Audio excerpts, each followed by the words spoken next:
अस्सलाम वालेकुम, welcome back to my channel. आज मैं जो हूँ फ़िश करी बना रही हूँ, वाइट फ़िश करी। और इसको ये बहुत ही कम अज़्ज़ा में बन जाती है, जल्दी से बन जाती है और बहुत ही मज़े की बनती है। तो चलिए इसे बनाना शुरू करते हैं।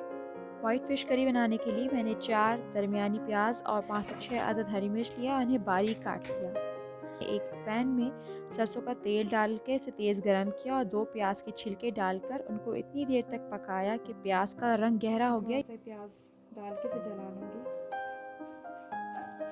तो प्याज को निकाल के फेंक दिया। अब जितना तेल एक्स्ट्रा था वो मैंने निकाल लिया है, अलग रख दिया इसे। इसे कम कर दिया है, मुझे तेल चाहिए था थोड़ा सा तेल, तो मैंने इसमें निकाल के अलग कर लिया है। ठीक है जी। मैंने यहाँ पर इसमें 1/4 टीस्पून मेथी दाना डाल दिया और हल्का सा इसके कड़कड़ाने पर कटी हुई प्याज और हरी मिर्च डाल दी। प्याज जब नरम हो गई तो उसमें मैंने 1.5 टीस्पून लहसुन का पेस्ट डाल दिया। ये लहसुन डाल के मैंने इसे 2-3 मिनट के लिए भून लिया प्याज को। मुझे प्याज लाल नहीं करनी है, बस अब मैं बाकी के मसाले मिलाऊंगी। इसमें जैसे नमक, इसमें डालने के लिए मैं इसमें 4 टेबल स्पून दही के ले रही हूँ, 3, ये 4, थोड़ा सा और ले रही हूँ। ठीक है, इसको मैं मिक्स करके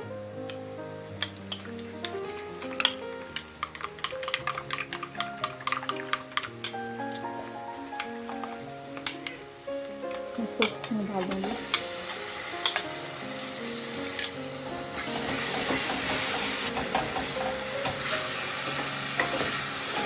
अब दही के ही प्याले में मैंने पानी डाल के और भी वो भी शामिल कर दिया और उसको ढककर इतना पकाया कि प्याज अच्छे से नरम हो जाए।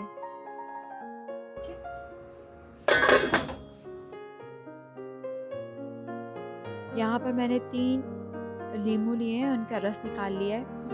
प्याज ही काफ़ी नरम हो गई थी, मैंने इसमें 1 कप पानी और डाला है और बस पानी खौलेगा फिर मैं इसमें मछली शामिल कर दूँगी।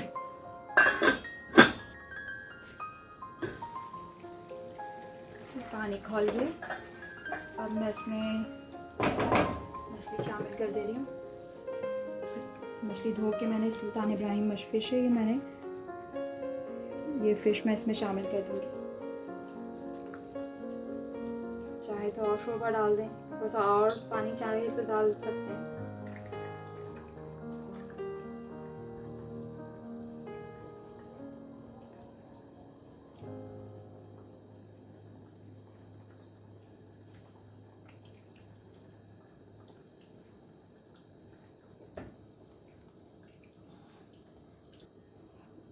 पाँच मिनट के लिए, तो मैं इसको 5 मिनट के बाद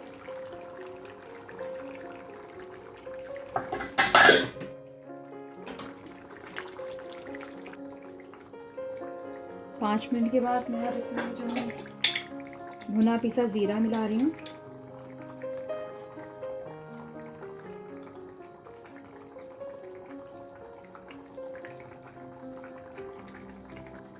वाइट पेपर पाउडर, थोड़ा सा जितना आपको पसंद है, 2 टेबल स्पून के करीब धनिया, 3 हरी मिर्चें, बस इसको हल्का सा हिलाया। अब इसको मैं 5 मिनट के लिए और छोड़ दूँगी।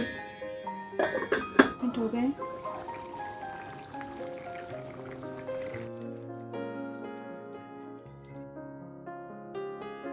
अब मछली तकरीबन तैयार हो चुकी है, बस आखिर में मैंने इसमें 2 चीज़ें और मिलानी है। पहले मैं यहाँ पे कसूरी मेथी ले रही हूँ 1 टेबल स्पून और इसे मैं दोनों हाथों से मसल के डाल दूँगी।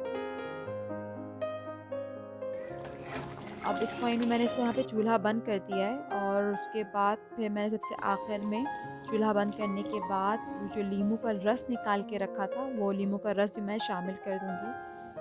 इसलिए बिल्कुल तैयार है। इसको मैं थोड़ी देर ढक के छोड़ देंगे तो थोड़ी देर में तेल भी ऊपर आ जाएगा।